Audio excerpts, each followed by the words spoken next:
Welcome students. Today's topic is perfect competition and its features. Okay.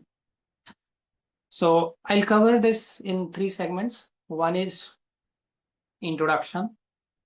Next one is main features of perfect competition. And in the last, additional features and conclusion. All right.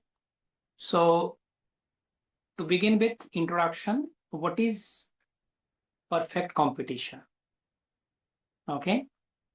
So perfect competition is a market structure where many small firms sell identical products with no single firm controlling the market price. That means it's a free market. All right. So perfect competition is a market, a structure where very small firms sell identical products with no single firm controlling the market price. If any single firm controlling the market price, that comes under monopoly. All right. So perfect competition is a market structure where many small firms sell identical products with no single firm controlling the market price. Here is the key idea is firms are price taker. Definitely. They accept the market price determined by supply and demand, right? Because there is no as such any controller in between in the market. Okay.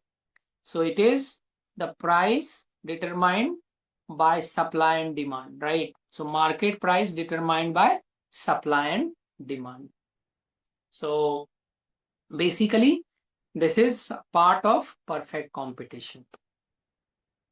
Moving to the next, that is main features. What is the main features of perfect competition?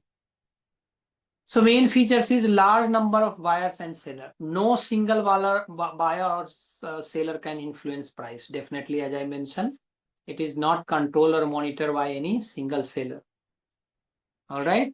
So many buyers, some sellers, but not an individual seller can influence the price. The second one is homogeneous products. So all firms sell identical, okay, or maybe the having the perfect substitute of the products. So that comes under homogeneous product. So homogeneous product, that is also important. So all firms sell identical products. Next one is free entry and exit. So firms can enter or leave the market without restrictions because no one is controlling the market. Okay. And prices are decided by way of supply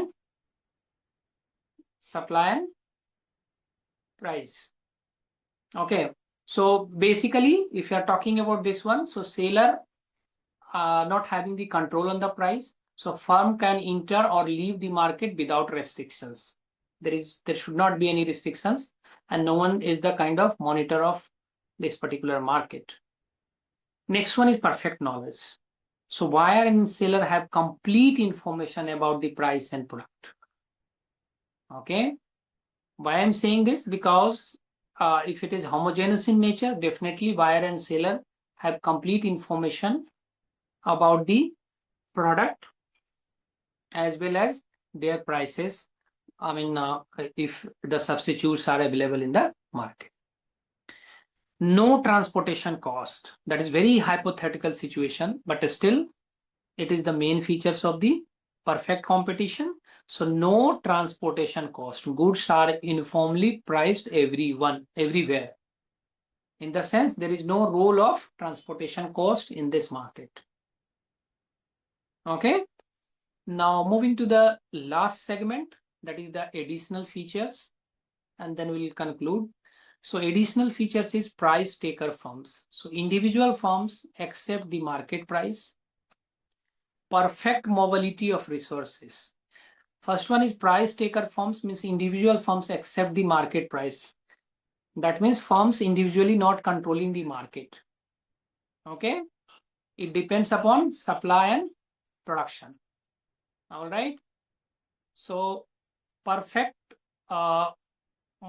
mobility of the production.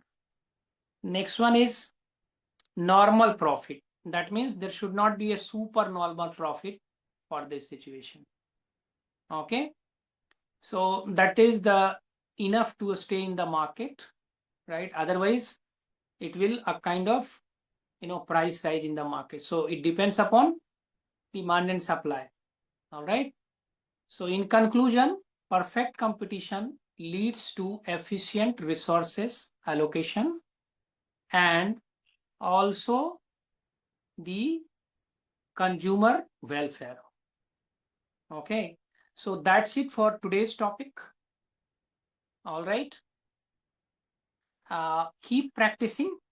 I hope you understood the topic.